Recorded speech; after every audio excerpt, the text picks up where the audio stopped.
wealthy CEO husband said she didn't belong in his enterprise. Now her name runs the business transactions. You wouldn't fit in here anyway, Maya. These people speak a language you've never learned. Maya Reeves stood motionless in her emerald silk dress, the backup drive clutched in her trembling hand as her husband's words sliced through the ambient noise of the gala. The crystal chandeliers overhead suddenly felt like they were bearing down on her. "I built this company with you," she whispered, her voice barely audible over the string quartet. "I created the financial models that convinced these very investors to fund us when we had nothing but ideas." Damon Reeves, resplendent in his custom tuxedo, glanced around to ensure no one important was within earshot. His handsome face, once so open with love for her, now twisted with something between pity and annoyance. "Welcome to Cedar Light Love Stories, where every heartbeat tells a story.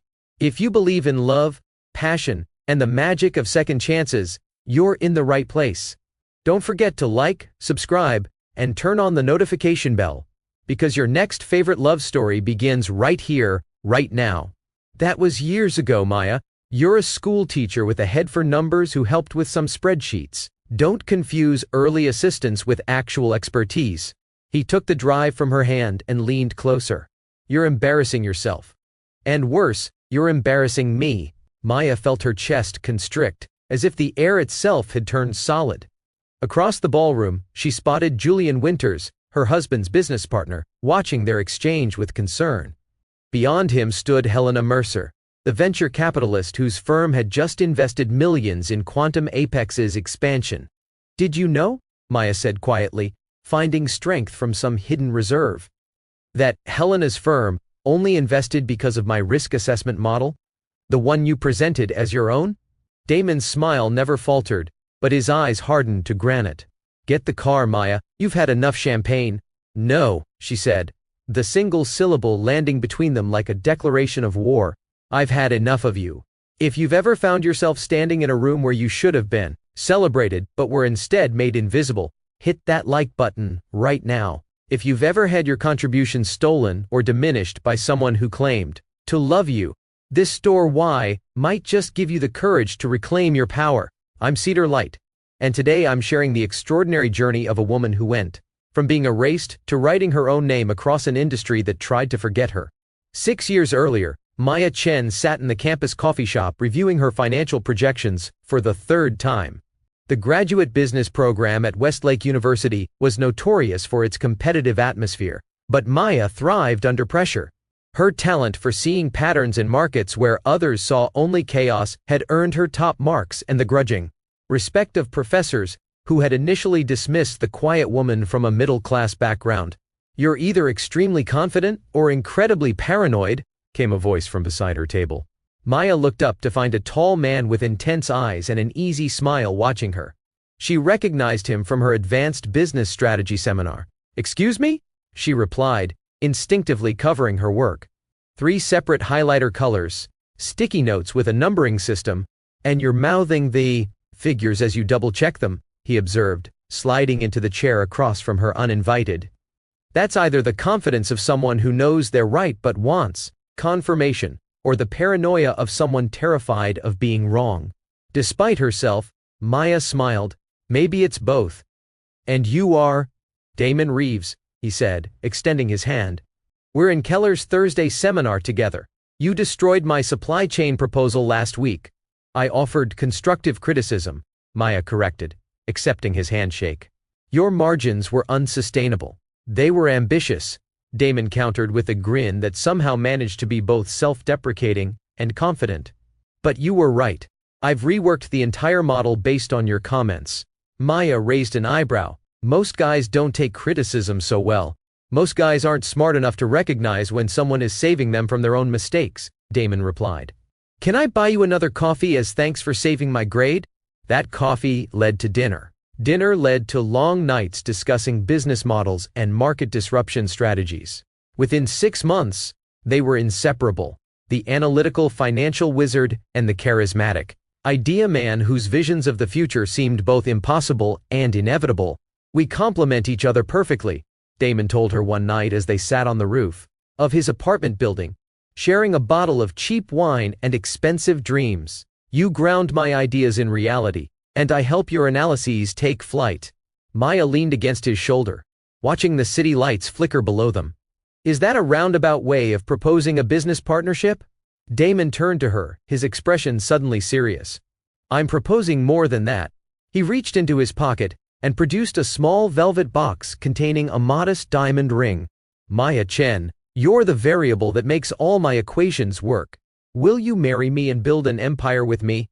Their wedding was small, attended by a handful of friends and family, many of whom whispered that the couple was rushing things.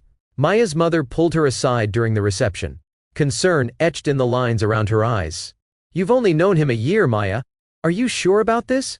Maya watched Damon across the room, animatedly describing some future technology to her cousins. "He believes in me, Mom. Not just as a supporter or a girlfriend, but as an equal. Do you know how rare that is? He sees me." Her mother squeezed her hand. "Just make sure he keeps seeing you, even when others are watching." After graduation, they declined offers from established firms and instead rented a tiny apartment with a converted garage that became their office. Damon had an idea for predictive AI technology that could revolutionize how businesses forecasted market trends. Maya developed the financial infrastructure and investment strategy that would make his vision possible. They worked 18-hour days, subsisting on ramen noodles and determination. Maya created complex algorithms that translated Damon's theoretical concepts into practical models that investors could understand. When they secured their first seed funding of $250,000, they celebrated by ordering takeout instead of cooking.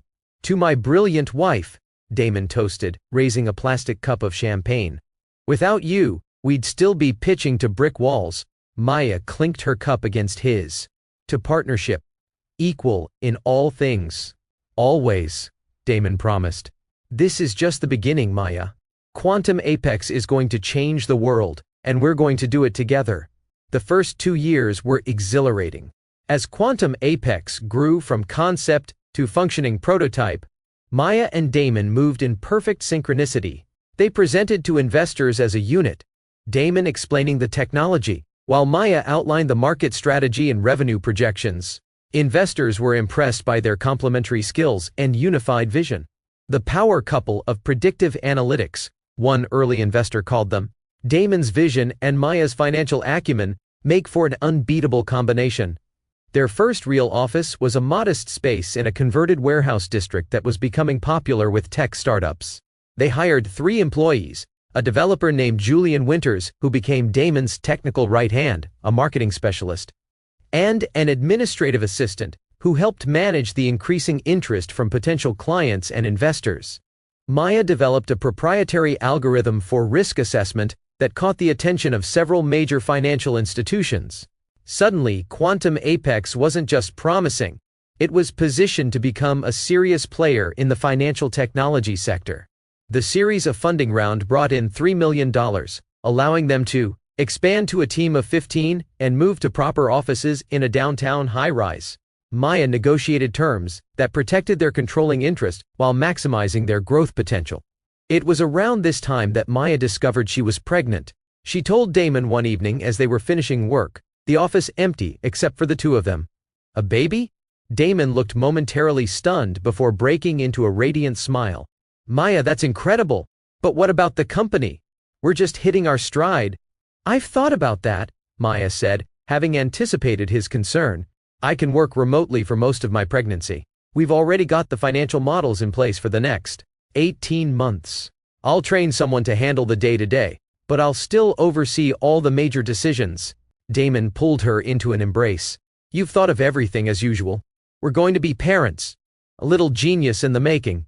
Lucas Reeves was born on a stormy Tuesday in May, a tiny perfect person with Maya's dark eyes and Damon's determined chin.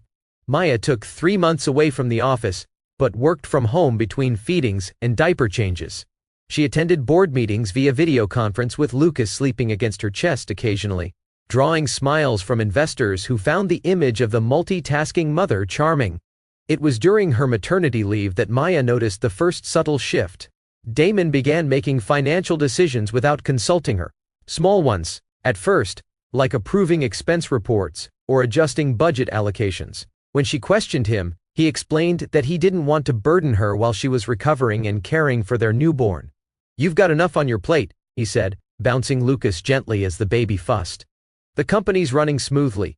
You trained the team well." Maya accepted this explanation, touched by his apparent consideration. She didn't notice that upon her return to the office 3 months later, certain responsibilities had been permanently reassigned.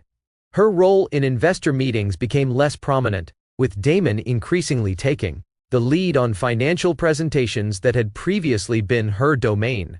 As Lucas grew from infant to toddler, Quantum Apex expanded exponentially.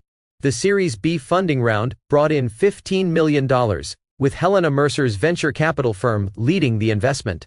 The staff grew to 50, then 100. They moved to a full floor in one of the city's most prestigious office buildings, with floor-to-ceiling windows offering panoramic views of the skyline. Maya found herself increasingly torn between her commitment to the company and her desire to be present for Lucas. She adjusted her schedule, arriving at the office early and leaving by 5 to spend evenings with her son. Damon, meanwhile, often remained until late, building relationships with investors and potential clients over dinner meetings and industry events. "You should join us for dinner with the Westbrook Group tomorrow," Maya suggested one evening as they prepared for bed. "They're interested in implementing our predictive models across their retail division." Damon looked up from his phone. "Actually, I've already scheduled that. Simone has the presentation ready to go." Simone Harris had been hired as Damon's executive assistant 6 months earlier, a sleek, efficient woman with sharp suits and sharper instincts. Maya had noticed how Simone had gradually taken over tasks that would, logically, have fallen to her as the company's financial strategist. "That's my presentation," Maya said, trying to keep her tone neutral. "The Westbrook retail analysis is based on my consumer behavior algorithm." "Of course it is," Damon replied, his attention already back on his phone. "But Simone has reformatted it with the new branding guidelines. It looks much more professional now." The comment stung. "I didn't realize my work needed professional polishing." Damon finally looked up, his expression softening. "That came out wrong. You know how brilliant your models are, Maya. It's just that as we grow, we need a consistent brand image. Simone has a background in corporate presentation. She's just adding some visual polish." Maya nodded, swallowing her objection. But the incident marked another small step in a pattern she was only beginning to recognize: her gradual removal from the company's public face. At a technology conference the following month, Maya arrived at their exhibitor booth to find new company materials prominently featuring Damon as founder and CEO with Julian listed as co-founder and CTO. Her name appeared nowhere. "Where am I on these?" she asked Julian, who looked uncomfortable. "I brought that up with marketing," he admitted quietly. Damon approved the final designs. He said, "Since you weren't taking a formal C-suite title, they simplified the leadership structure for external communications." Maya felt as though the floor had tilted beneath her. "Not taking a C-suite title? I'm the chief financial architect of this entire company. Every model, every projection, every algorithm that drives our core products came from me." Julian glanced around to ensure they weren't overheard. "You should talk to him, Maya. Things are changing quickly, and I think you need to formalize your position." That night, in their hotel room, Maya confronted Damon. "Why am I being erased from our company's story?" Damon looked genuinely confused. "What are you talking about? The new marketing materials list you and Julian as founders. I'm not mentioned anywhere." "That's just simplifying things for investors and the public," Damon explained, loosening his tie. "You know how important you are to Quantum Apex." "Do I? Because it seems like you're systematically removing me from any public-facing role." Damon sighed, sitting on the edge of the bed. "You're being paranoid, Maya. You chose to scale back your hours to be with Lucas. I support that completely, but it means certain aspects of the business have shifted." "I adjusted my schedule, not my commitment or contributions," Maya countered. "I still develop all the financial models that drive our products. I still create the algorithms everyone praises. And you're compensated very well for that work," Damon said, his tone taking on an edge of patronization. "But, as CEO, I have to make decisions about how we present ourselves to the market. The narrative of a tech power couple was fine when we were a small startup. But now we're playing in the big leagues. We need to project stability and clear leadership. And I somehow undermine that? Maya asked incredulously. Damon stood and placed his hands on her shoulders. You're my wife and Lucas's mother. Those are your most important roles. The company stuff is secondary. Maya stepped back, breaking his hold. That's not for you to decide. We started this together, equal partners, remember? We were equal when we had nothing, Damon said quietly. But companies this size can't be run by committee. Someone has to make the final decisions. And you decided that someone would be you. Damon's expression hardened slightly. I'm the CEO, Maya. That's the reality. A reality you created without consulting me, she replied, the hurt evident in her voice. This conversation is going nowhere, Damon said, reaching for his jacket. I'm going down to the bar to review tomorrow's presentation. We'll talk about this when we're both calmer. After he left, Maya sat alone in the hotel room, replaying the conversation and others like it over the past year. Each small exclusion, each decision made without her input, each redirection of credit for her work. They formed a pattern she could no longer ignore. The man who had once proclaimed her his equal partner was systematically pushing her into the background of the company they had built together. As Lucas grew from toddler to school age, Maya found a new rhythm, balancing her work for Quantum Apex with her son's needs. She shifted more of her work to their home office, developing her models and algorithms while being present for Lucas. Though her physical presence at company headquarters diminished, her contributions did not. The core financial architecture that powered Quantum Apex's increasingly sophisticated AI systems remained her creation. Lucas, now 6, was a bright, inquisitive boy with his mother's analytical mind and his father's charismatic confidence. He had inherited Maya's facility with numbers and often sat beside her in her home office, working on his projects while she refined complex algorithms. Mama, why doesn't Daddy work here with us sometimes? Lucas asked one afternoon, looking up from his drawing of what appeared to be a robot dinosaur. Maya smiled, touched by his desire to have both parents together. Daddy has a lot of meetings at the big office. He helps explain our technology to important people who want to use it. Lucas considered this, his small brow furrowed. But you make the technology work, right? That's what Daddy told Mrs. Wilson when she came for dinner. Maya paused, surprised. He said that? Lucas nodded earnestly. He said you're the one who makes the numbers dance so the computer can predict things. A warm feeling spread through Maya's chest. Despite their professional tensions, Damon still acknowledged her contributions in private at least. That's a good way of putting it, she told Lucas. I help the numbers tell their stories. Then why don't you go to the meetings too?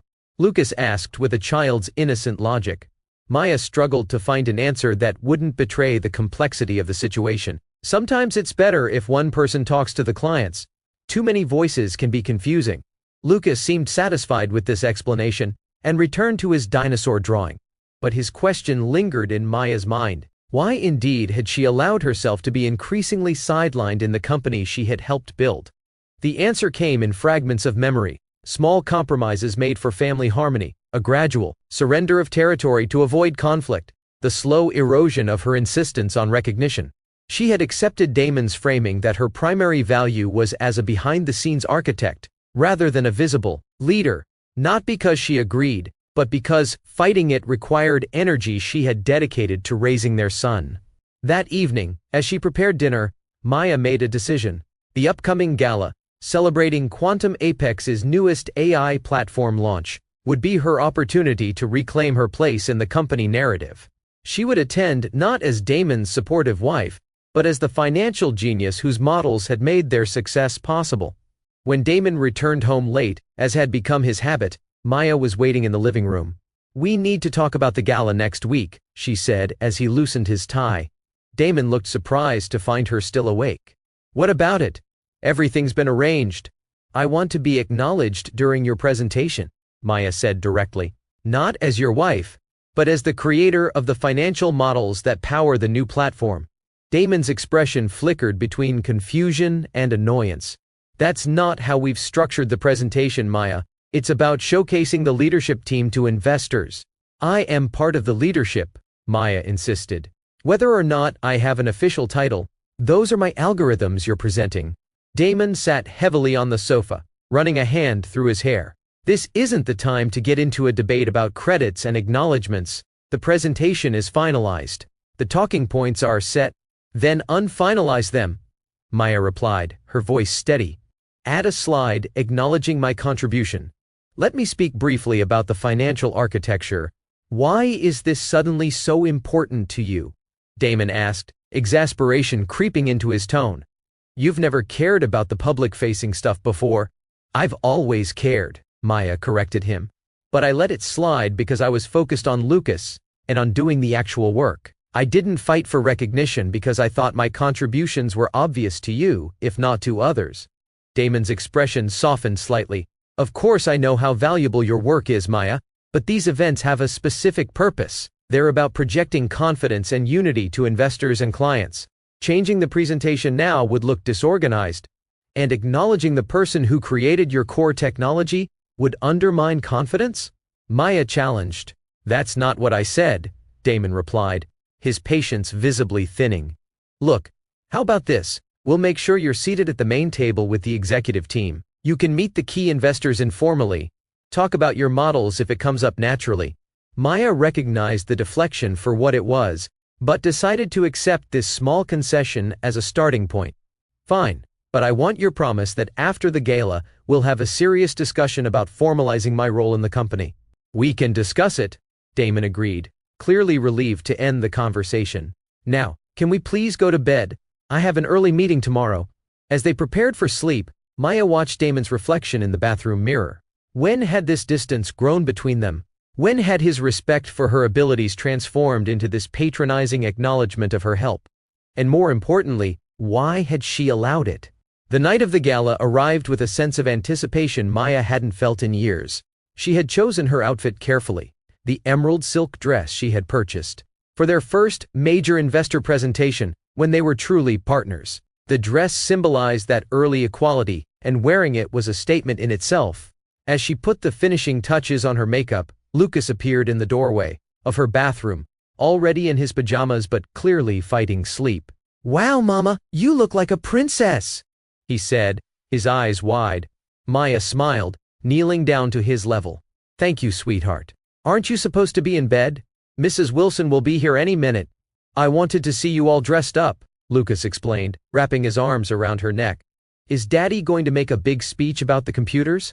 Yes, he is, Maya confirmed, returning his hug carefully to avoid smudging her makeup. And I'm going to meet some important people who might want to use the technology I developed. The number dancing? Lucas asked, remembering their conversation. Exactly that. Maya smiled. Now off to bed with you. I'll come say goodnight before we leave. As Lucas scampered back to his room, Damon appeared in the doorway, adjusting his cufflinks.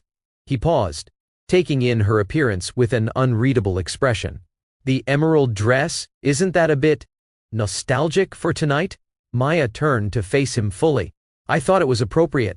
It's what I wore when we convinced our first major investors to believe in us. That was a lifetime ago, Damon remarked, his tone suggesting the memory belonged to a different era. The company's evolved since then. I haven't, Maya said quietly. I still believe in what we built together. Damon checked his watch rather than responding directly. The car will be here in 10 minutes. You should finish getting ready. The drive to the gala was quiet, the silence between them filled with unspoken tensions. Maya rehearsed in her mind how she would introduce herself to investors, not as Damon's wife, but as the chief architect of Quantum Apex's financial models. The Westbrook Hotel ballroom had been transformed for the evening, with subtle blue lighting and elegant floral arrangements in the company colors. A string quartet played in one corner, providing sophisticated background music as servers circulated with champagne and hors d'oeuvres. As they entered, Maya was struck by the scale of the event. This was no longer the scrappy startup she and Damon had launched from their garage apartment. Quantum Apex had become a significant player in the tech industry, with the influence and resources that entailed. Damon was immediately approached by several people, shaking hands and accepting congratulations with practiced ease.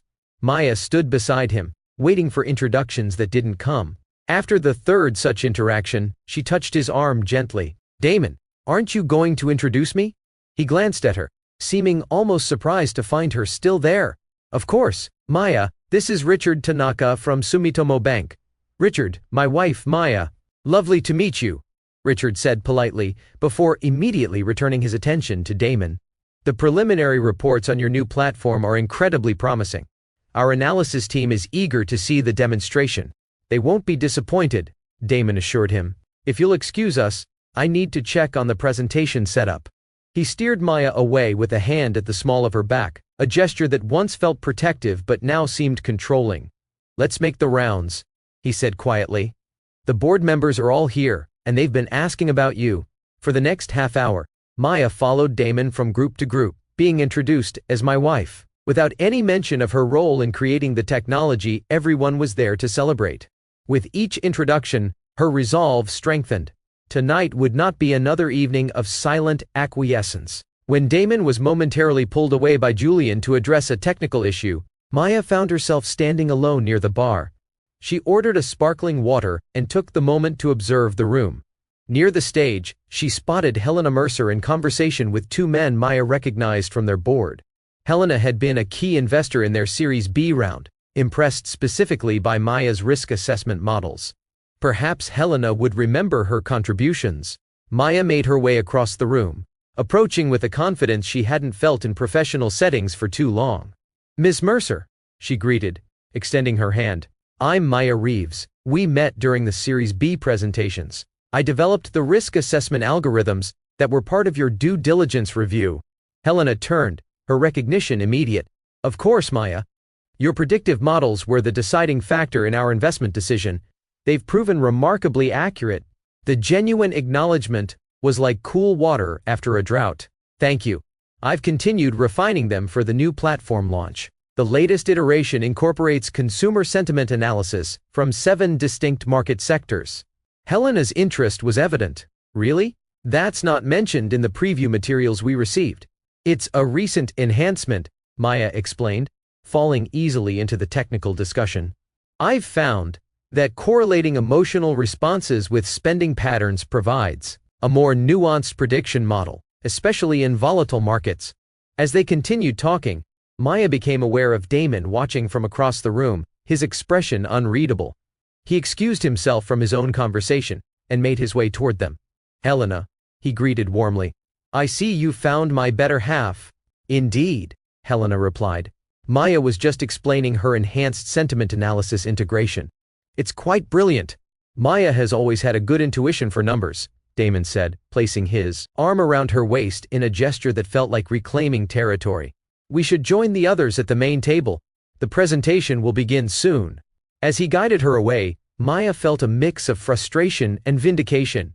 Helena had recognized her expertise immediately, without prompting. The main table?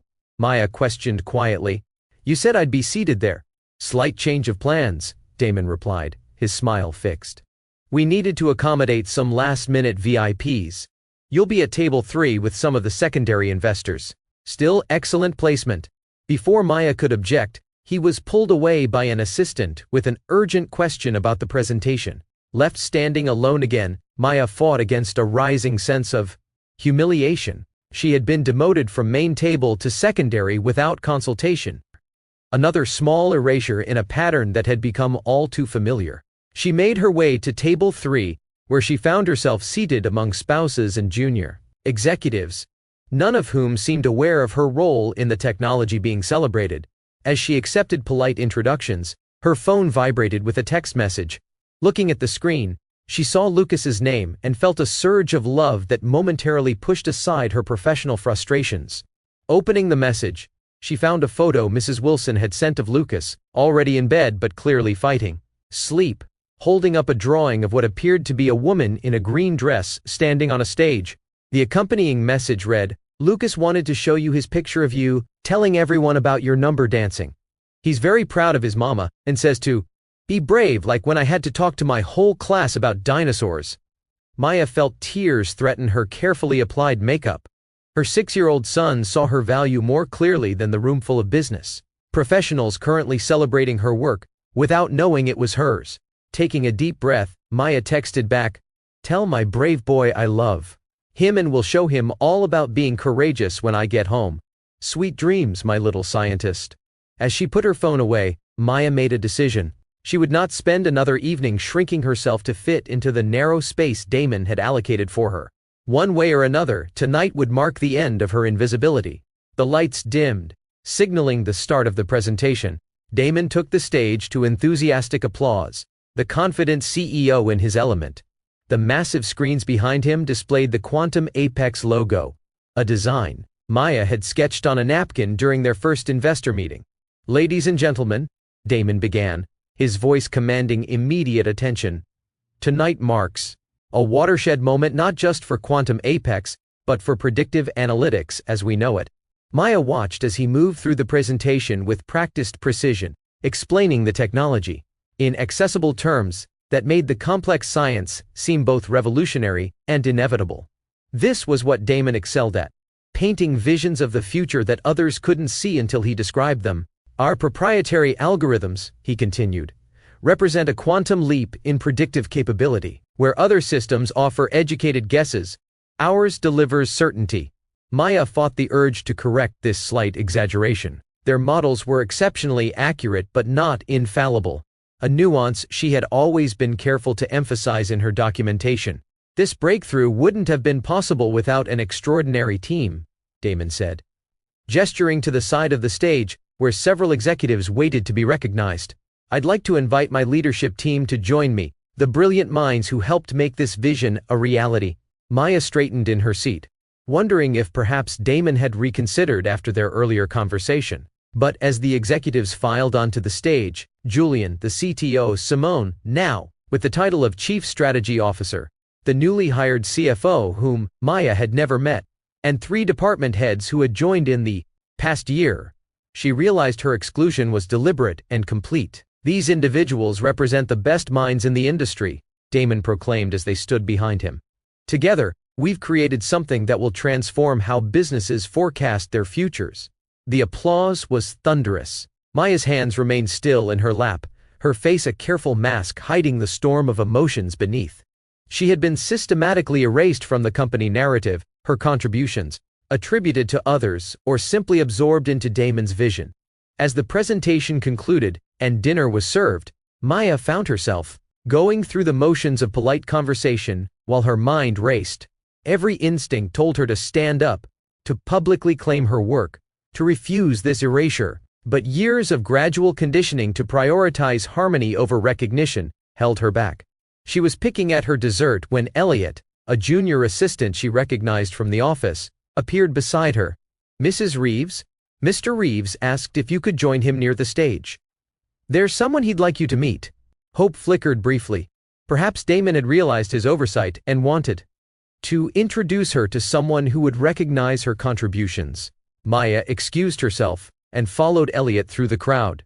She found Damon in conversation with 2 board members, his expression tense despite his smile. When he saw her approaching, he broke away to meet her. "There you are," he said, his voice low. "I need you to do something for me." "What is it?" Maya asked, already sensing this wasn't the recognition she had hoped for. "I left the backup drive with all the demonstration files in the car," Damon explained. "We're having some technical issues with the post-dinner demonstration, and I need those files immediately." Maya stared at him, uncomprehending. "You want me to go to the car? Now?" "Yes, now," Damon replied, an edge creeping into his voice. "The valet knows you. It'll be faster than sending someone from the tech team." "Can't one of the assistants?" "Maya," he interrupted, his smile fixed but his eyes hard. "This is important. The drive is in the glove compartment. The demonstration starts in 15 minutes. He pressed the valet ticket into her hand, turning back to the board members before she could protest further. Maya stood frozen for a moment, the reality of her position crashing down around her. She wasn't being summoned to meet an important contact. She was being sent on an errand, like a junior employee. Outside, the night air was cool against her flushed skin. Maya handed the valet ticket to an attendant and waited, her thoughts in turmoil. How had she allowed herself to be so thoroughly sidelined? When had she accepted this diminished role in her own life-ease work? Once the car arrived, she retrieved the small drive from the glove compartment and stood in the parking garage. the concrete walls suddenly feeling like the barriers she had allowed to be built around her potential. On impulse, she pulled out her phone and called home. "Mrs. Wilson? I'm sorry to disturb you. Is Lucas still awake?" "Just barely," came the reply. "He was determined to wait up for your call. Put him on, please." A moment later, Lucas's sleepy voice came through. "Mama, are you having fun at the party?" Maya closed her eyes, steadying herself against the car. "It's interesting, sweet boy. I just wanted to hear your voice. Did you show everybody your pretty dress?" "Yes, I did." "Is Daddy being nice?" The innocent question nearly undid her. Children saw so much more than adults gave them credit for. "Daddy's very busy tonight," she managed. "Time for sleep, little man. I love you to the moon and back. And to all the planets and stars." Lucas finished their ritual, his voice already drifting. Maya ended the call and looked down at the backup drive in her hand. 5 years of her life, her ideas, her strategies, reduced to files on a device she was sent to fetch like an assistant. She slipped it into her clutch and returned to the ballroom, a new resolution forming with each step. If you've ever reached that breaking point where you finally see the truth of your situation with perfect clarity, give this video a like. Sometimes, it takes hitting rock bottom to find the strength to rise higher than ever before. As Maya re-entered the ballroom, she immediately spotted Damon deep in conversation with Helena Mercer. They stood too close, laughed too intimately. Maya watched as Helena placed a hand on Damon's arm, leaned in to whisper something that made him grin. Maya approached quietly, her emerald dress catching the light as she moved through the crowd. She caught the end of their exchange. "Wasted as just your wife," Helena was saying. "If she developed those models, you should hire her properly." Damon's laugh was dismissive. "Maya's talents are limited. She's good with spreadsheets, but she doesn't have the vision for what we're building. She wouldn't fit in here anyway. These people speak a language she's never learned." "I see," Helena said, her expression cooling. "That's disappointing to hear. Here's your drive," Maya said, her voice startling them both. She held it out, her hand perfectly steady despite the earthquake happening inside her. Damon recovered quickly, taking the drive.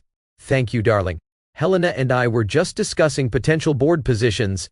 "I heard what you were discussing," Maya said quietly. "And I think Helena's right. It is disappointing." She turned to Helena. "The quarterly projections you found so impressive? I created them using a proprietary algorithm I developed that factors in sentiment analysis from 7 different market sectors.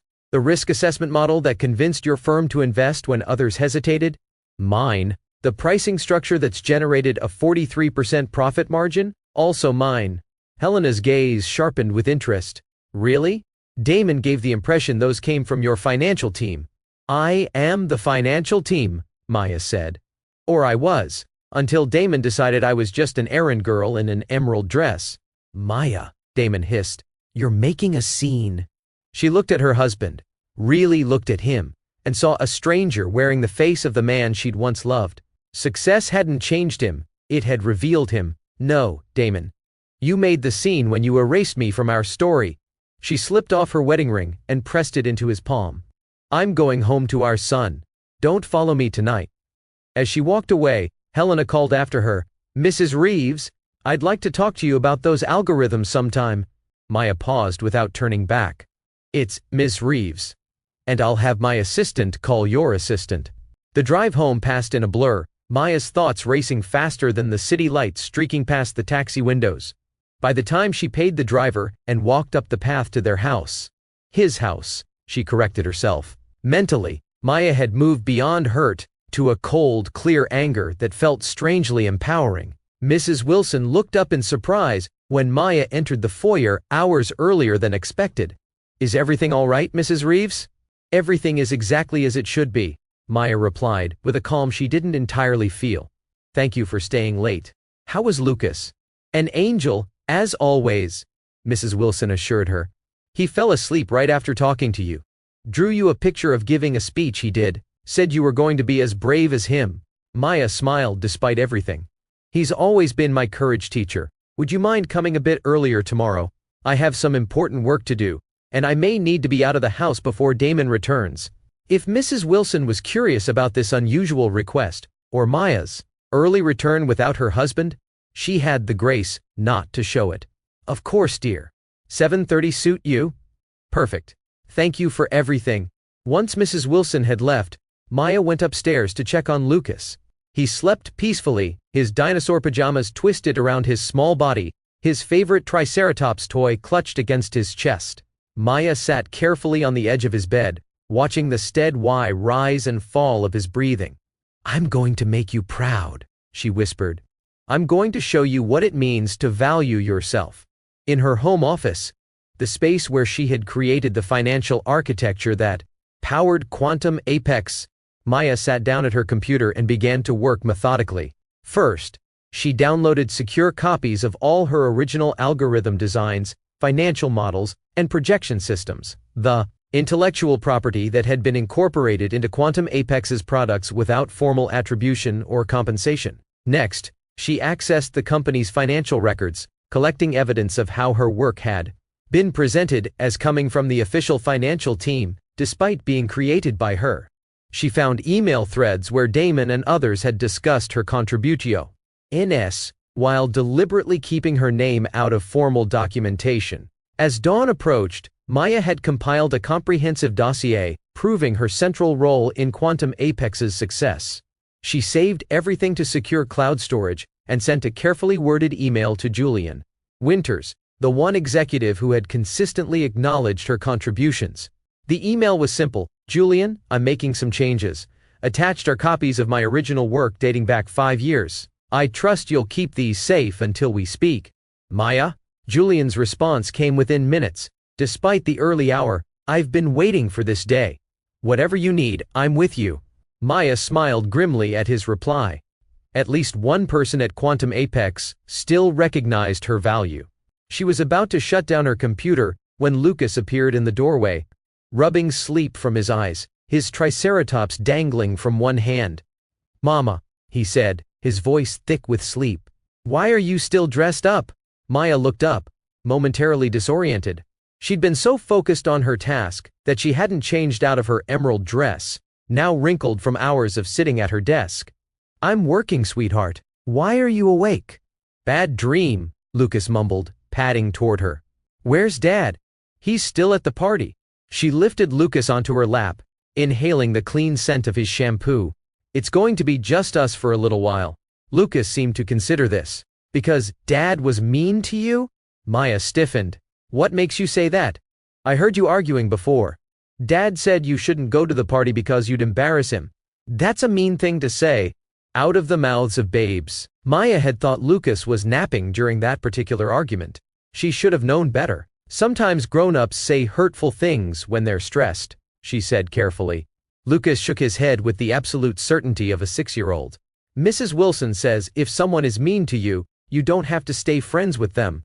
From the mouth of Mrs. Wilson, apparently. Maya smiled, despite everything. That's very wise advice, she said, hugging him close. How would you feel about staying with Aunt Olivia for a few days, while I sort some things out? Can I bring Trixie? He held up his stuffed dinosaur. Of course. And can we still have pancakes on Saturday? Absolutely.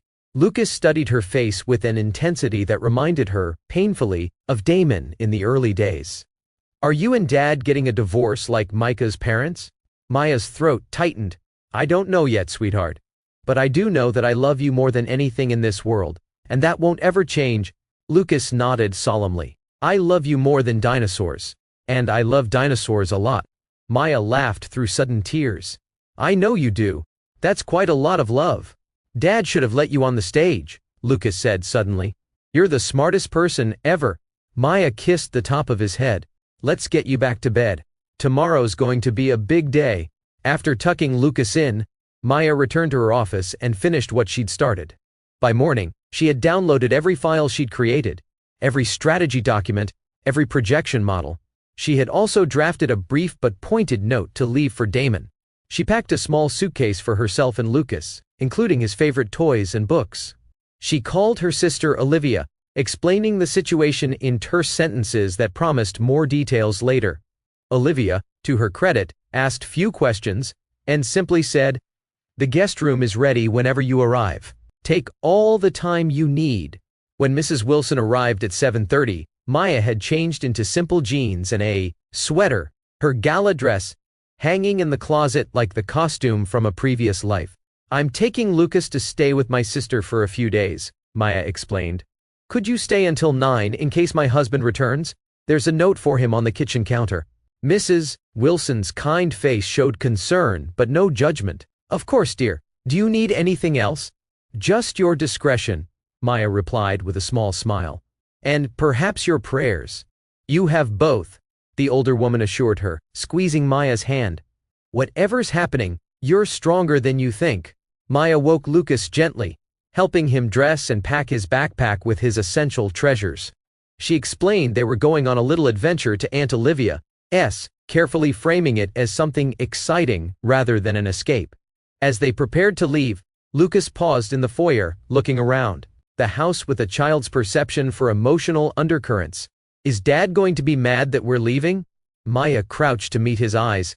"Dad might have a lot of feelings about this, but none of them are your responsibility. You and I are going to be fine, no matter what." Lucas considered this, then nodded decisively. "Can we get breakfast on the way? I want waffles." "Waffles it is," Maya agreed, grateful for the resilience of children. The note she left on the kitchen counter was brief but unambiguous. "I've taken Lucas to stay with Olivia while I find us a new place. Don't try to contact us for 48 hours. I need time to think. What I don't need is to hear more about how I don't fit into your world. By the way, I've secured copies of all my work for Quantum Apex, the work you've been taking credit for, the work that built your empire while you built your ego. Choose your next steps carefully, Damon. I have nothing left to lose." Maya. At Olivia's cozy apartment, Lucas quickly made himself at home, exploring the new space with enthusiasm while Maya sat at the kitchen table, finally allowing herself a moment to process the seismic shift she had initiated. "Want to talk about it?" Olivia asked, placing a cup of tea in front of her sister. Maya looked up at her older sister, who had always been her sounding board and champion. "He said I wouldn't fit in with those people. After I created the technology they were celebrating." Olivia sat across from her, her expression a mix of anger and vindication. "I never liked him. Even back in college, he always seemed to be performing rather than being genuine." "You never said anything. Would you have listened?" Olivia asked gently. "You were dazzled by him. We all were at first. He has that effect." Maya sipped her tea, finding comfort in its warmth. "I let this happen, Liv. Step by step, I allowed myself to be erased from my own work, from my own company. How did I not see it?" "Because it happened gradually," Olivia replied. "The best manipulators don't make dramatic moves. They nudge you inch by inch until you're miles from where you started and can't remember how you got there." Maya nodded slowly. "Well, I see it now, and I'm not going back to being invisible." "Good," Olivia said firmly.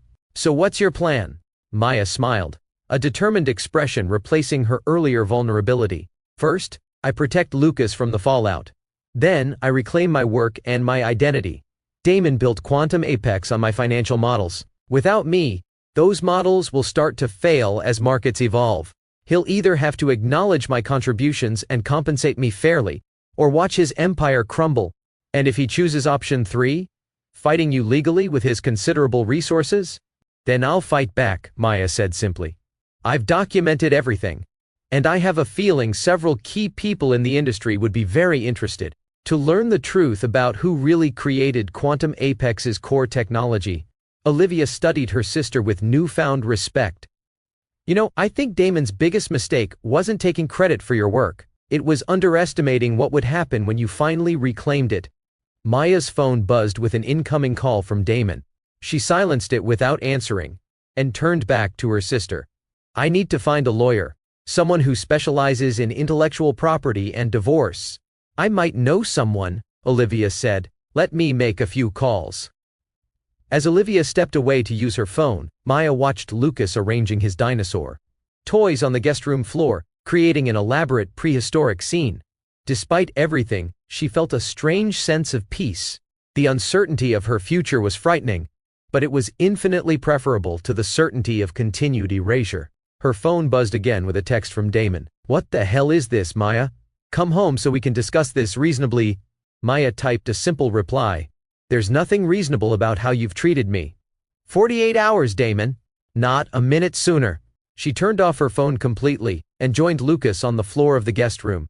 Want to tell me about your dinosaurs? She asked, sitting cross-legged beside him. Lucas looked up with a bright smile. I'm making a story about them. The big T-Rex thought he was the most important because he was the biggest and had the sharpest teeth. But then he got trapped in quicksand, and only the small, clever dinosaurs could figure out how to save him. Maya laughed softly at the unintentional metaphor. I love that story already. Tell me more about these clever small dinosaurs. As Lucas launched into an elaborate explanation of his dinosaur hierarchy, Maya felt something shift inside her, a quiet certainty that whatever happened next, she and Lucas would be okay. She had built a technology empire from nothing once before. If necessary, she could do it again, but this time, her name would be on the door. If this story of reclaiming power and visibility resonates with you, hit that subscribe button. In the next part, we'll see how Maya transforms her moment of crisis into the foundation of something even greater than what she left behind. Sometimes the greatest success stories begin with walking away from the table where you were never given a seat. If you're joining us for the first time, you've stepped into the middle of an extraordinary journey of reclaiming power. Let me catch you up quickly. Maya Reeves, the brilliant financial architect behind Quantum Apex, was systematically erased from her own company story by her husband Damon. After years of diminishment, she finally reached her breaking point when she overheard him tell an investor she wouldn't fit in with the company she helped build. Now, Maya has walked away with her 6-year-old son Lucas and all the evidence of her contributions. Let's continue this powerful story of redemption and reclaiming what's rightfully hers. The first signs of trouble at Quantum Apex appeared 3 days after Maya left. Damon had spent those days alternating between rage-filled phone calls demanding she return and seemingly sincere messages apologizing for any misunderstandings. Maya maintained her silence, focusing instead on establishing a temporary life at Olivia's apartment and meeting with Barbara Kent, the formidable attorney Olivia had recommended. You have a strong case for both intellectual property rights and marital asset division, Barbara told Maya as they sat in her sleek downtown office. But be prepared. Cases like these get ugly fast. Damon will likely claim your algorithms were work for hire created within the scope of company business. Maya shook her head firmly. I was never a formal employee. I have no employment contract, no stock options agreement, nothing acknowledging my contributions. That was intentional on his part, but it works in my favor now. Barbara made a note. Excellent point. Without formal employment documentation, your creations remain your intellectual property. But we'll need to establish clear timelines showing when you developed these algorithms and financial models. I have everything, Maya assured her. Every version, every iteration timestamped and documented. And Julian Winters will testify that I was the creator. Barbara looked up sharply. Julian Winters? The CTO? He's willing to support your claims against his own company? Against Damon, not the company, Maya clarified. Julian has always acknowledged my contributions. He tried multiple times to get me formally recognized within the organization. Damon blocked it every time. That testimony could be crucial, Barbara said.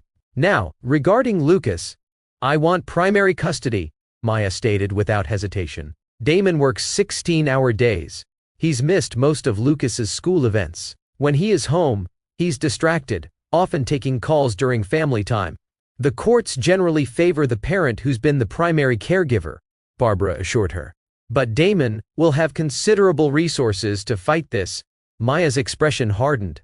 So will I, once my work is properly valued. As if on cue, Maya's phone rang with Julian's number displayed. I should take this, she said, stepping into the hallway. Maya, Julian said without preamble when she answered. Things are falling apart here. The new platform launch is showing inconsistencies in the predictive models. Damon has the entire tech team working around the clock trying to understand why. Maya felt a strange mix of vindication and concern. The sentiment analysis integration needs recalibration every 48 hours for the first 2 weeks after implementation. It's in my notes. Notes no one can find, Julian replied. Damon is claiming you took proprietary company documentation. I took copies of my own work, Maya corrected. The originals are all still there, including the implementation guides. Check my private server. The password is Lucas's birthday, and Trixie. She could hear Julian typing. Got it. Maya, these instructions are incredibly detailed. Why didn't you share these with the team? I tried. Multiple times. Damon said it would confuse the developers to have too many voices in the process. He was supposed to relay the critical maintenance protocols. Julian's sigh conveyed volumes. He didn't. And now we have major clients reporting inaccurate predictions. The Westbrook Group is threatening to pull out entirely. That doesn't surprise me, Maya said, feeling oddly calm. The markets shifted significantly after the gala. Without the recalibration, the models would be using outdated sentiment baselines. The board is calling an emergency meeting tomorrow, Julian added. Several members are asking where you are and why you aren't fixing this. Maya leaned against the wall, absorbing this information. What is Damon telling them? That you're taking personal time, but rumors are spreading about your absence. I've been asked directly if you've left the company. I was never really part of the company, according to Damon, Maya replied, unable to keep the bitterness from her voice. Just his wife, who was good with spreadsheets. Maya, Julian's voice dropped lower. I'm considering my options here. My non-compete has limitations. If the company undergoes a change in leadership, the implication was clear. Are things that serious? Let's just say I wouldn't be surprised if the board starts asking difficult questions about who really created the technology that made this company valuable. After ending the call, Maya returned to Barbara's office with new resolve. We need to move quickly. Things are developing at quantum apex that could affect our position. Barbara nodded. I'll file preliminary paperwork today. In the meantime, document everything, every call, every text, every recollection of Damon diminishing your role. We're building not just a legal case, but a narrative. I'm good at narratives, Maya said with grim determination, even when others try to write me out of them. Meanwhile, Damon Reeves was experiencing the professional equivalent of a building collapsing around him. The post-gala demonstrations of Quantum Apex's new platform had initially gone well, but within 72 hours, clients began reporting inconsistencies in the predictive outputs.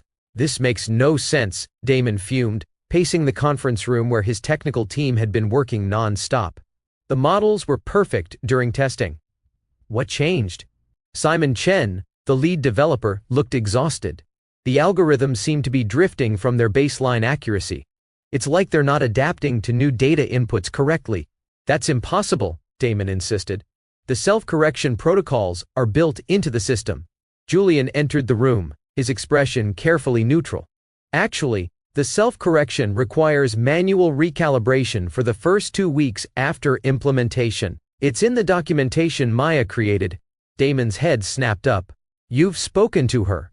It wasn't a question, but Julian answered anyway. Yes.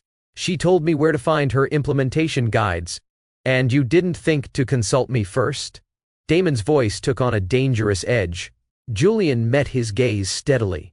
With all due respect, Damon, my priority is preventing our clients from losing millions based on faulty predictions. Maya's documentation solves the problem we've been struggling with for 3 days. The implied criticism hung in the air. Damon should have known about the recalibration requirement. Maya would have told him, which meant he had either forgotten critical information or, more likely, dismissed it as unimportant. Fine, Damon said after a tense moment. Implement the recalibration. But this stays in this room. Our official position is that we identified an optimization opportunity, not that we had a failure. The Westbrook Group is threatening to pull their entire account, Julian reminded him. Spinning this as an optimization opportunity won't satisfy them. I'll handle Westbrook, Damon snapped. Just fix the damn models. When Julian and the development team left to implement Maya's protocols, Damon remained alone in the conference room, the weight of the situation finally hitting him. Maya hadn't just walked out on their marriage, she had walked away with the expertise that kept his company functioning. His phone buzzed with a notification from his executive assistant.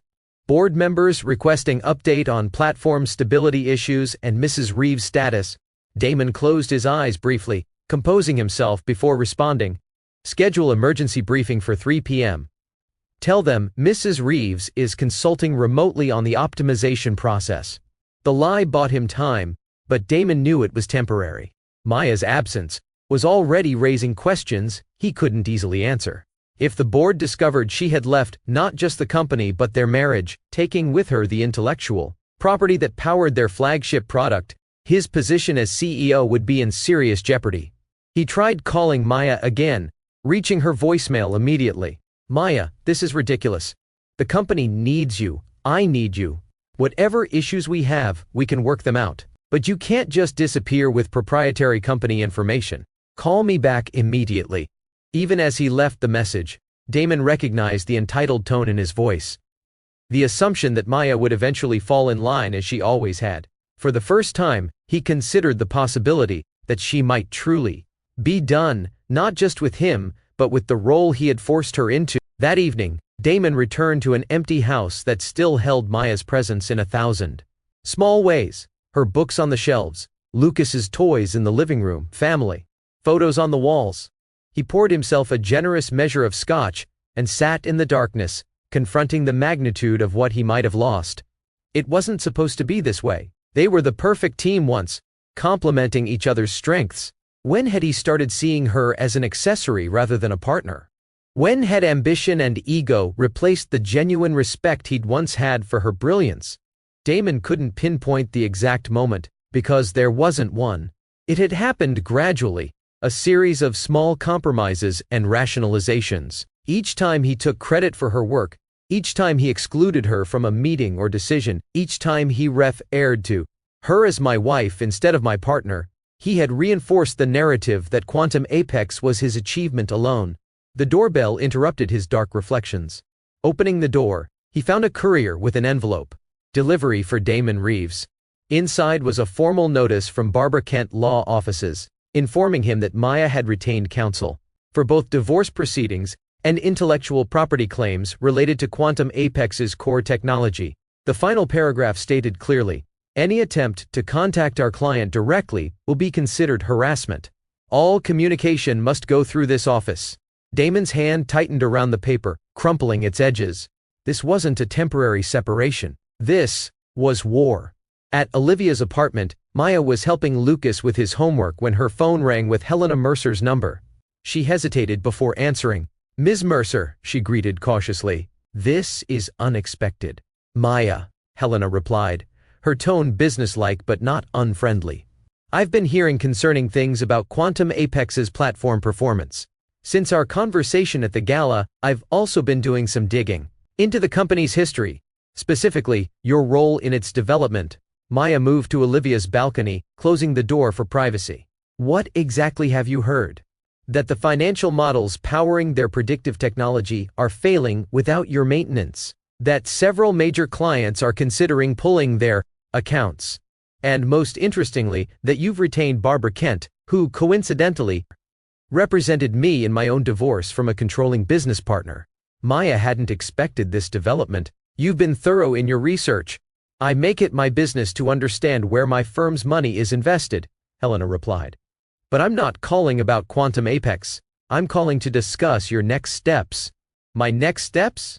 "Maya, let's be direct. You're the architect of technology that's revolutionizing predictive analytics. Your husband built a company around your work while systematically minimizing your contributions. Now you've walked away with the expertise required to maintain that technology. Where do you go from here?" The question caught Maya off guard. In the whirlwind of leaving Damon and securing her legal position, she hadn't fully considered her professional future. "I haven't decided," she admitted. "My priority has been protecting Lucas and establishing my legal rights to my work." "Understandable," Helena said. "But may I suggest that the best revenge isn't just legal victory. It's success on your own terms. I'd like to meet with you, not as a Quantum Apex investor, but as someone interested in your future ventures." Maya felt a surge of possibility. "You want to invest in me? Directly?" "I want to explore that possibility," Helena clarified. "My firm specializes in identifying undervalued assets. You, Maya Reeves, may be the most undervalued asset I've encountered in years."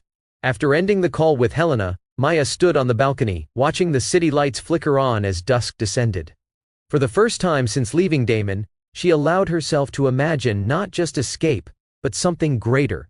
Building her own company, creating technology with her name proudly attached, leading rather than supporting from the shadows. The balcony door slid open as Lucas came looking for her.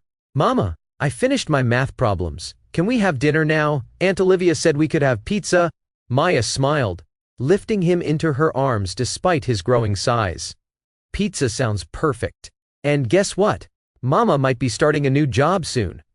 A really important one." Lucas wrapped his arms around her neck. "Will you be the boss this time?" "Yes," Maya said, the word feeling like a promise. "I think I will be." The following weeks unfolded in a blur of legal meetings, preliminary court hearings, and increasingly desperate messages from Damon as Quantum Apex's problems mounted.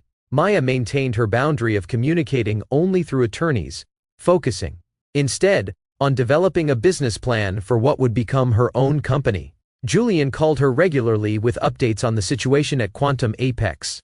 The recalibration protocols had temporarily stabilized the platform, but without Maya's ongoing expertise, the models were becoming less accurate as markets evolved. "The board is asking questions I can't answer," Julian told her during one such call.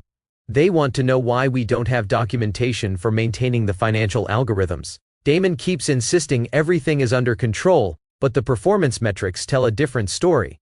"What about the financial team?" Maya asked. "Surely they must understand the models." Julian's laugh held no humor. "The financial team was always you, Maya. The people Damon hired after you stepped back lack your intuitive understanding of the algorithms. They're following protocols without comprehending the underlying architecture." This confirmed what Maya had long suspected. Damon had deliberately avoided hiring financial analysts who might recognize her work or challenge his narrative of sole creation. "My non-compete expires in 3 months, Julian added, lowering his voice. "Just so you know." The implied offer hung between them. "I'll keep that in mind," Maya replied, careful not to explicitly discuss future employment. Meanwhile, Lucas was adapting to their new circumstances with the remarkable resilience of children. He missed his familiar home and occasionally asked about Damon, but seemed to understand, on some level, that the current arrangement was better for his moth-er. One evening, as Maya tucked him into bed in Olivia's guest room, Lucas asked the question she'd been dreading. "When is Dad going to visit me?" Maya sat on the edge of the bed, choosing her words carefully. "Dad and I are figuring out a schedule. Right now, things are complicated because we're living in different places." Lucas thought about this. "Is it because he was mean to you?"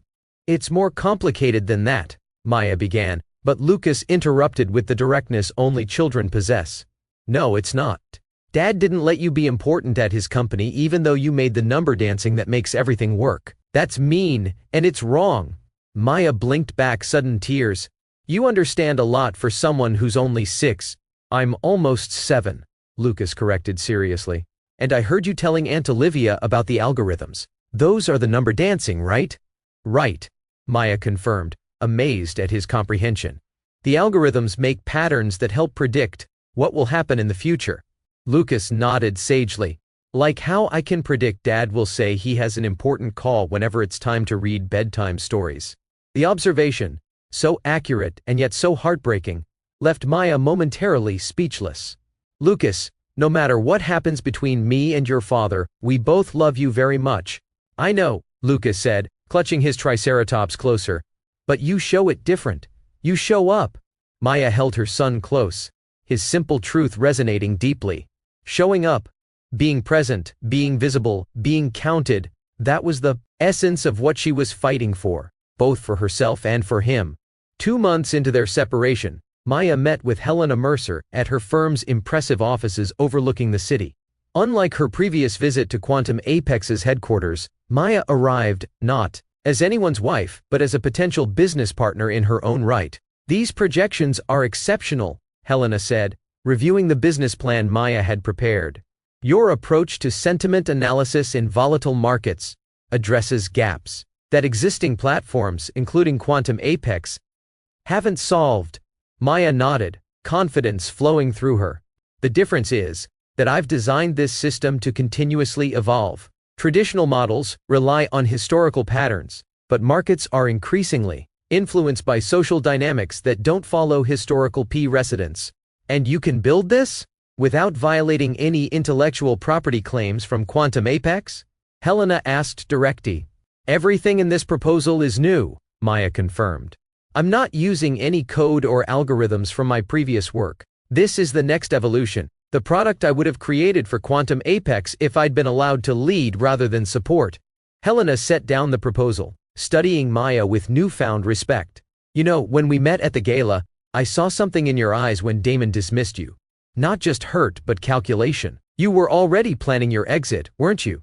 Not consciously, Maya admitted, but on some level, I think I knew that night was the point of no return. He made it explicitly clear that I would never be recognized for my contributions as long as I remained in his shadow.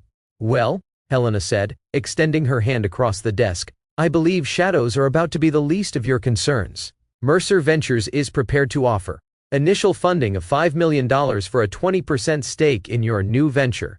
Subject, of course, to resolution of your ongoing legal matters with Quantum Apex. Maya accepted the handshake, her grip firm. Those matters will be resolved. My attorney has compiled irrefutable evidence of my contributions. Damon can fight it and risk exposing how dependent the company is on my work, or he can settle and maintain the illusion of control. Having faced Barbara Kent myself from the opposing side, I don't envy your husband's position, Helena remarked with a wry smile. Now, let's discuss what we'll call this new enterprise of yours. Maya had been considering this question for weeks. Apex Solutions, she suggested. It maintains connection to the field I helped pioneer while establishing a distinct identity. Helena nodded thoughtfully. A bold choice, positioning yourself as the solution to problems your former company can't solve. I like it. As Maya left the meeting with a preliminary funding agreement in hand, she felt a lightness she hadn't experienced in years. The path ahead would still be challenging. The legal battles with Damon had only just begun, and building a new company from scratch would demand everything she had. But for the first time, she was walking a path she had chosen, one where her contributions would be unmistakably hers. Back at Olivia's apartment, she shared the news with her sister. $5 million in initial funding, she announced, still somewhat in disbelief. Helena believes we could secure another 10 once we have a working prototype. Maya, that's incredible, Olivia exclaimed, embracing her. Did I or did I not tell you that you were the brains behind Quantum Apex all along? You might have mentioned it once or twice, Maya conceded with a laugh. Or every time Damon took credit for my work in a press interview. Speaking of the devil, Olivia said, her expression growing serious, his lawyer called while you were out. They're requesting a mediation session next week. Apparently Damon is suddenly open to discussing an equitable settlement. I'm sure he is, Maya replied, unable to suppress a grim smile. Quantum Apex's stock has dropped 18% in the past month. Their quarterly projections are due next week, and without my algorithms properly maintained, those projections will reveal serious problems. So he's feeling the pressure, Olivia observed.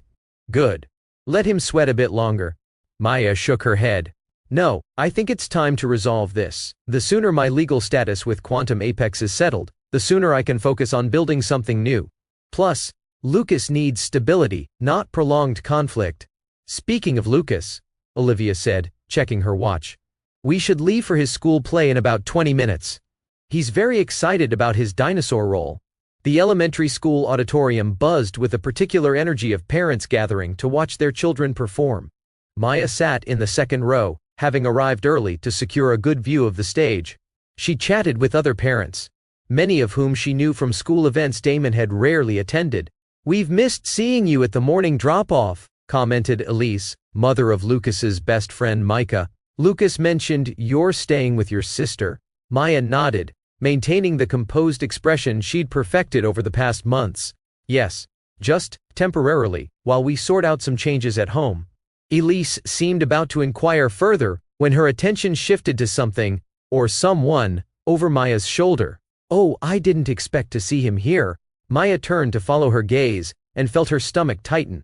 Damon stood at the back of the auditorium, scanning the crowd until his eyes found her. He looked different, thinner, less polished, with dark circles under his eyes suggesting sleepless nights. For a moment, their gazes locked across the room, and Maya felt the familiar pull of their shared history.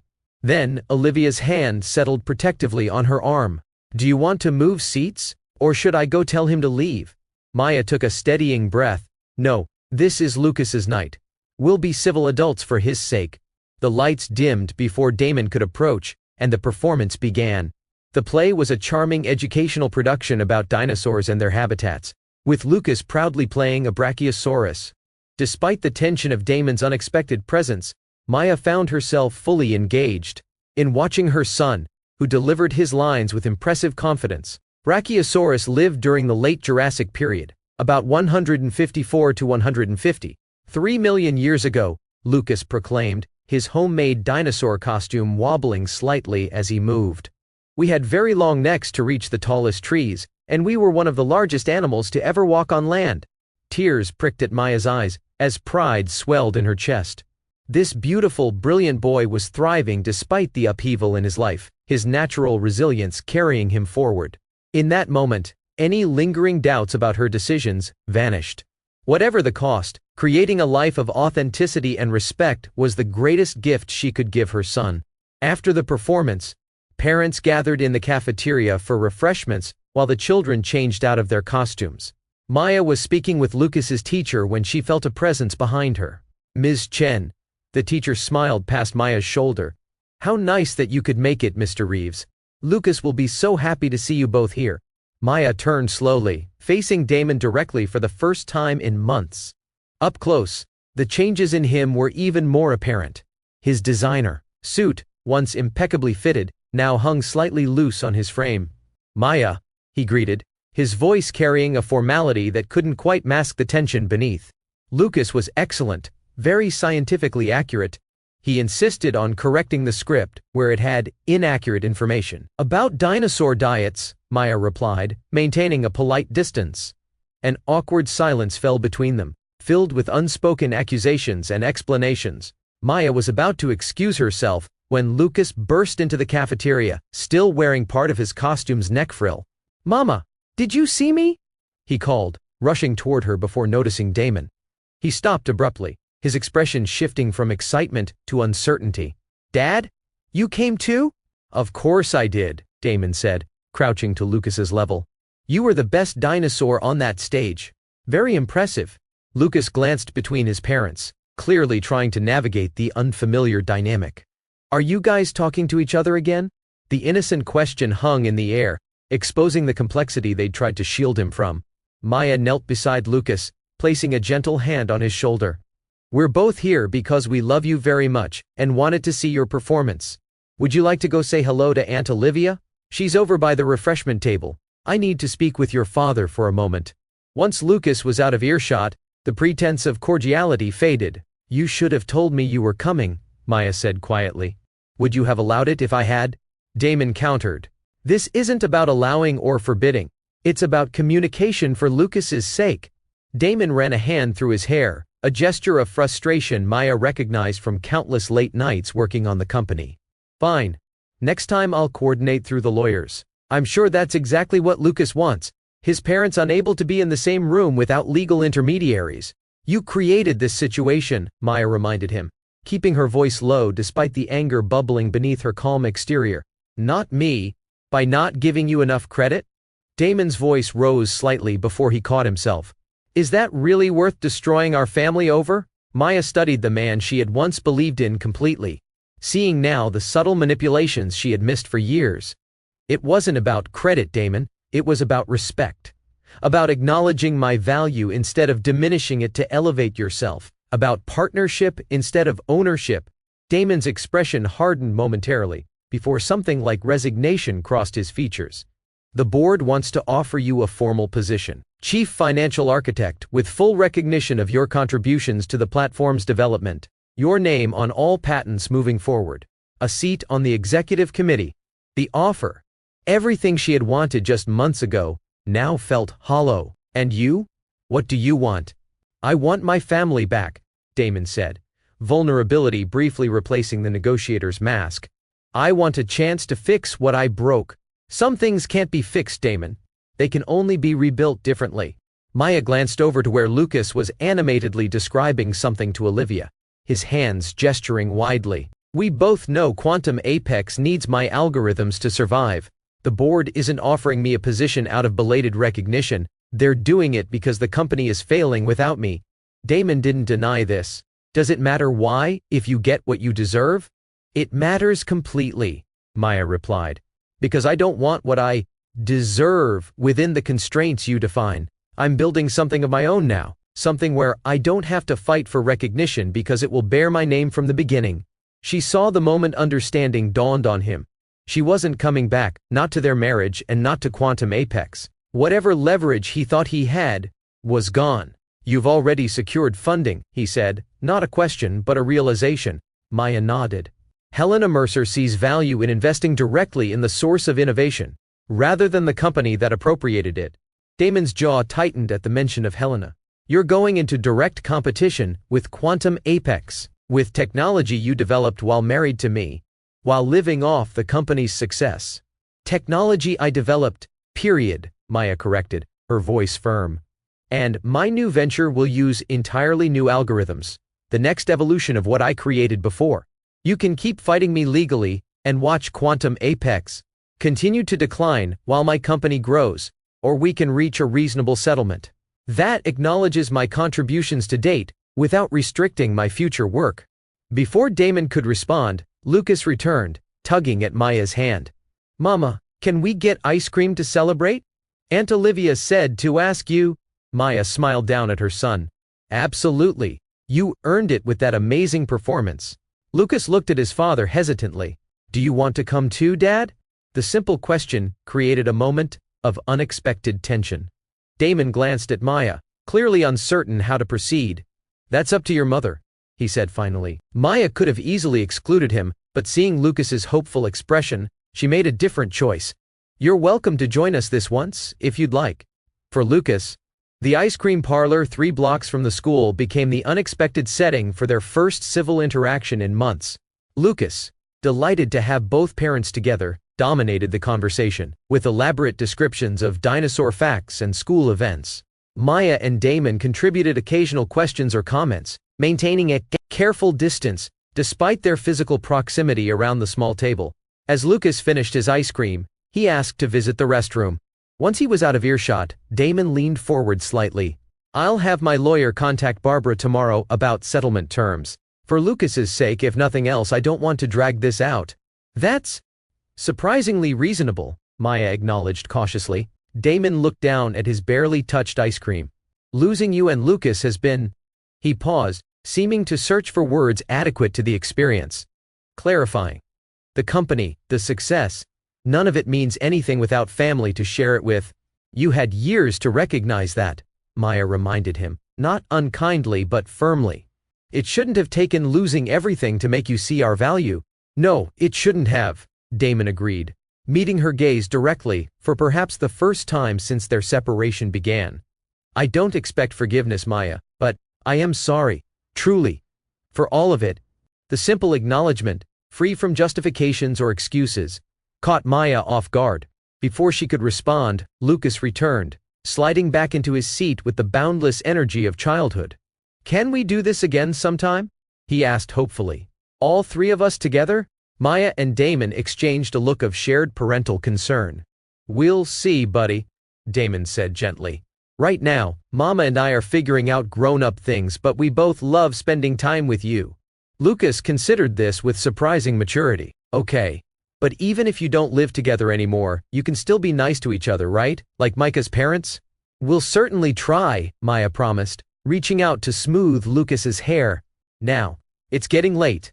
Time to head home and get you ready for bed. Outside the ice cream parlor, the moment of parting arrived with its inevitable awkwardness. Lucas hugged Damon tightly, extracting a promise to attend his upcoming science fair. Then he took Maya's hand, ready to walk to where Olivia was waiting with the car. Maya, Damon called as they started to leave. For what it's worth, I think Apex Solutions is going to be extraordinary. You always were the heart of the innovation. She nodded once in acknowledgement, neither accepting nor rejecting the belated recognition. Goodbye, Damon. We'll be in touch through the attorneys. If you're wondering whether forgiveness means going back to what hurt you, Let this moment sink in. Sometimes the greatest strength is acknowledging an apology without returning to what broke you. If you value this message, hit that like button right now. The legal settlement was finalized 3 weeks later, with terms that reflected Maya's strengthened position and Damon's diminished leverage. Maya received formal recognition for her contributions to Quantum Apex's core technology, a significant financial settlement, and most importantly, clear rights to develop her own competing technology without legal interference. The custody arrangement gave her primary care of Lucas, with Damon having regular visitation rights and shared decision-making on major issues affecting their son. On the day the final papers were signed, Maya sat in Barbara Kent's office, an odd sense of anticlimax washing over her. Is that it? After everything, it just ends with signatures on paper? Barbara smiled understandingly. The legal battle ends that way. The emotional journey takes longer. But yes, as of today, you are officially free to build your new company without looking over your shoulder. Maya took a deep breath, allowing herself to fully absorb the significance of the moment. It doesn't feel real yet. It will, Barbara assured her. Especially when you see your name on the door of your new offices. The following month was a whirlwind of activity as Maya secured office space, began recruiting a development team, and worked with Julian, who had resigned from Quantum Apex the day after his non-compete expired, to build the architecture for their new platform. The day before their official launch, Helena Mercer visited the newly established headquarters of Apex Solutions. Maya gave her a tour of the still sparse offices, explaining their development roadmap and initial client targets. You've accomplished an extraordinary amount in a short time, Helena observed as they concluded the tour in Maya's office. But I have one suggestion before tomorrow's launch announcement. What's that? Maya asked. Change the company name, Helena said directly. Apex Solutions ties you too closely to your past. This is your creation, your vision brought to life without compromise or erasure. It should bear your name. Maya considered this, gazing out the window at the city skyline. Reeves Financial Technologies, she said slowly, testing the sound of it. Perfect, Helena nodded. A clear statement that you stand behind your work, that you're not hidden in the background anymore. That evening, Maya took Lucas out for a special dinner to celebrate the company's impending launch. As they shared dessert, Lucas asked the question she'd been anticipating. Why did you change the name, Mama? I thought it was Apex Solutions. Maya considered how to explain the significance, in terms her son would understand. Well, remember how at school, you put your name on your artwork so everyone knows you made it? Lucas nodded. Ms. Parker says it's important to be proud of what we create. Exactly. For a long time, I created things but didn't put my name on them. Other people got to say they made them, even though it was really my work. Like Dad did with your number dancing, Lucas observed with characteristic insight. Like that, yes. So now, I'm putting my name, our name, on the company because I'm proud of what we're building, and I want everyone to know it comes from me. Lucas thought about this, then asked, Will Dad be mad that you're using his name too? The question revealed a perceptiveness that sometimes startled Maya. Actually, Reeves was my name before I married your father. I kept it after we got married, and it's your name too. So really, it belongs to all of us. This explanation satisfied Lucas. I like that our name is going to be on a big building. Can I tell my friends at school? Absolutely, Maya assured him. And someday, when you're older, maybe you'll want to work there too. If you're interested in number dancing, that is. Lucas shook his head seriously. I want to study dinosaurs, but maybe I can be on your board of directors. That's the group of people who help make big decisions, right? Maya laughed, delighted by his ambition. That's right. And I would be honored to have you on my board someday. 6 months after the launch of Reeves Financial Technologies, Maya sat in a glass-walled conference room, 20 floors above the city. Across from her, Helena Mercer reviewed the latest performance metrics on her tablet. Impressive, Helena said finally. Your financial forecasting model alone is worth the investment. Add in your client list and industry relationships. Mercer Ventures is pleased with our decision to back you. Maya allowed herself a small smile. Thank you for taking the chance. It's hardly a chance when the metrics are this solid, Helena replied. Reeves Financial Technologies has captured 18% of the market in 6 months. At this rate, You'll surpass Quantum Apex's market share within the year. Maya didn't mention that Quantum Apex's continued struggles had been well documented in the business press: plummeting stock values, client exodus, technical failures in their flagship AI platform. Problems that might have been avoided if the company had valued the woman whose financial models had built their foundation. There's one item we need to discuss, Helena continued, setting down her tablet. I have to leave early for Lucas's school event this afternoon? Maya glanced at her watch and nodded. Yes, it's his science project presentation. He's created a model showing how dinosaurs might have adapted to climate change if the extinction event hadn't occurred. Helena smiled, combining his love of dinosaurs with environmental science. Smart kid. He gets that from his mother, came a voice from the doorway. Maya looked up to find Julian standing there, tablet in hand. Sorry to interrupt, but the Patterson Group just signed the contract. We're officially providing predictive analytics for their entire Asia-Pacific division. That's wonderful news, Maya replied, feeling a surge of satisfaction. The Patterson Group had been one of Quantum Apex's largest clients until recently. Send them our standard onboarding package and schedule the implementation team for next week. After Julian left, Helena observed, You've built quite an effective leadership team. The culture here is noticeably different from most tech startups I invest in. How so? Maya asked, curious about the outside perspective. There's a collaborative energy that feels genuine, rather than forced. People seem to take pride in their contributions while also supporting each other. Helena gathered her belongings as she prepared to leave. It's what happens when a company is led by someone who knows what it feels like to be erased.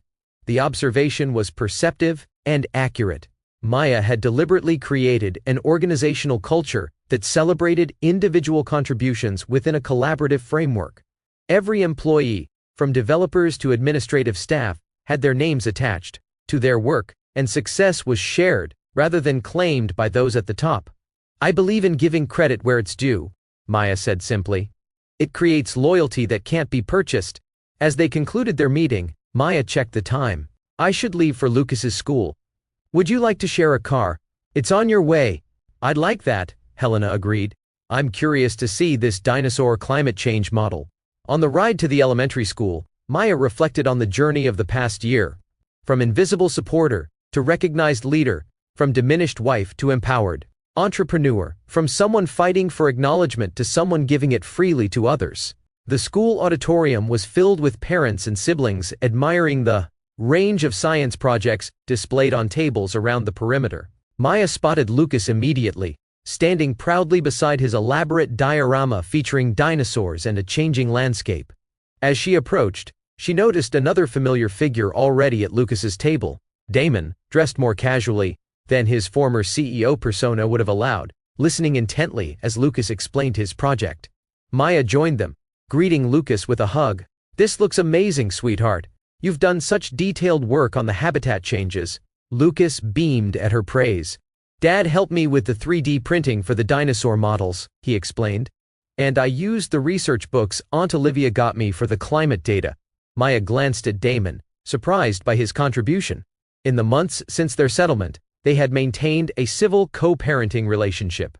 But collaborating on Lucas's project represented a new level of cooperation. The models turned out very well, she acknowledged. Very anatomically correct. Lucas was very specific about the proportions, Damon replied with a small smile. Apparently, most dinosaur toys have serious scientific inaccuracies. A tragedy, Maya agreed, returning the smile briefly. As Lucas launched into his presentation for a group of classmates who had gathered, Damon moved slightly aside, creating an opportunity for a private word. I saw the announcement about the Patterson Group contract, he said quietly. Congratulations. Maya studied him, looking for signs of resentment or sarcasm, but found none. Thank you. It's a significant step for us. Damon nodded. You've accomplished more in 6 months than most startups do in 2 years. It's impressive, Maya, truly. The genuine acknowledgement, free from the condescension that had characterized their professional interactions for years, felt like the closing of a circle. How are things at Quantum Apex? She asked, more out of courtesy than genuine concern. Challenging, Damon admitted. We've had to rebuild much of the financial architecture, The board is considering a merger with Takari Systems to stabilize our position. Maya knew of Takari, a smaller competitor with solid technology but less market penetration. That could be a good fit, actually. Their security protocols would complement your existing platform. That's what the advisors said. Damon agreed. Though I won't be overseeing the integration, Maya raised an eyebrow questioningly. I've stepped down as CEO, Damon explained, a hint of resignation in his voice. Effective next month. The board felt new leadership was needed to navigate the merger and re-establish market confidence. The news shouldn't have surprised her, given Quantum Apex's troubled trajectory, but it did. I'm sorry, she said, and meant it. Despite everything, she took no pleasure in his professional downfall. Damon shrugged slightly. Don't be. It's the right decision for the company, and honestly, for me too. I've been doing some reflection on what actually matters. Before Maya could respond, Lucas called for her attention. Mama, come see how the simulation works when we change the atmospheric conditions. Duty calls, she said to Damon, with a small smile. Will you be staying for the whole presentation? Wouldn't miss it, he assured her. Some things are too important to delegate. As Maya rejoined Lucas at his project, she felt an unexpected sense of closure. Damon's fall from power hadn't restored what he had taken from her. Only her own actions had accomplished that. But in losing the empire he had prioritized above all else, perhaps he had found something more valuable: perspective. The science fair concluded with Lucas receiving an honorable mention for his project, an achievement he celebrated with characteristic enthusiasm. As families began to disperse, Maya, Damon, and Lucas walked together to the parking area. Ice cream to celebrate? Damon suggested, looking to Maya for approval.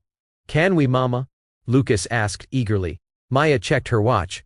I suppose we can manage that. I don't have any more meetings today. At the ice cream parlor, the same one they had visited after the school play months earlier, Lucas chattered excitedly about his project and his teacher's praise. When he excused himself to visit the restroom, Maya and Damon found themselves momentarily alone. I meant what I said earlier, Damon said after a brief silence. What you've built with Reeves Financial is remarkable. You were always the real innovator between us. I just had the louder voice. Maya considered his words, hearing in them not just acknowledgement but something approaching genuine remorse. You had good ideas too, Damon. Your vision for how technology could transform decision-making was ahead of its time. We could have been extraordinary partners if you hadn't needed to be the only star. Damon nodded, accepting the assessment without defense. For what it's worth, I'm trying to be a better father, a better person generally. Losing everything has a way of clarifying priorities. Lucas mentions that you've been more present, Maya acknowledged. That matters to him. And to me. I've been offered a teaching position at Westlake Business School, Damon said, changing the subject slightly. Starting next semester. Entrepreneurship and ethics in technology, ironic I know. Maya couldn't help but smile at the cosmic justice. Those who can't do, teach. More like those who did it wrong can maybe help others do it right, Damon corrected without rancor. I've learned some expensive lessons about the cost of ego and the value of authentic partnership. Might as well put them to use. When Lucas returned, the conversation shifted back to his project and school activities. As they finished their ice cream, Maya received a notification on her phone. A substantial wire transfer had been completed to Lucas's college account. The sender was Damon, and the reference line read simply, "For the future scientist." No strings attached. Maya looked up from her phone to find Damon watching her, his expression open and without expectation. She nodded once in acknowledgement. Not forgiveness exactly, but acceptance of the gesture for what it was. A step toward being the father Lucas deserved. Outside the ice cream parlor, as they prepared to go their separate ways, Lucas hugged his father goodbye. Will you come to my next science club meeting? We're building model ecosystems. I wouldn't miss it, Damon promised, ruffling Lucas's hair affectionately before looking up at Maya. If that's okay with your mom, of course. It's in the shared calendar, she confirmed. Thursday at 4 p.m. As Damon walked toward his car, a modest sedan that had replaced his former luxury vehicle, Lucas took Maya's hand and watched him go. Dad seems different now, he observed. Less busy all the time. Sometimes people have to lose things to understand what really matters, Maya explained, guiding Lucas toward their own car. Like, How Dad lost his company and now he's nicer? Lucas asked, with disarming directness. Maya smiled at her perceptive son. Something like that. Change is hard for grown-ups sometimes. Not for you, Lucas said with complete confidence. You changed everything, and made it better. His simple assessment warmed Maya's heart. We made it better together, Lucas. And we're just getting started. As they drove back to their new home, a comfortable townhouse Maya had purchased in a family-friendly neighborhood, she glanced at her son in the rearview mirror. Lucas was looking out the window, contentedly watching the world pass by, secure in the knowledge that he was loved and valued. Maya thought about the company that now bore her name, the team that recognized her leadership, the clients who sought her expertise directly rather than through intermediaries. She thought about the journey from invisible contributor to celebrated innovator, from diminished wife to empowered woman, from someone fighting for recognition to someone whose name now represented excellence in her field.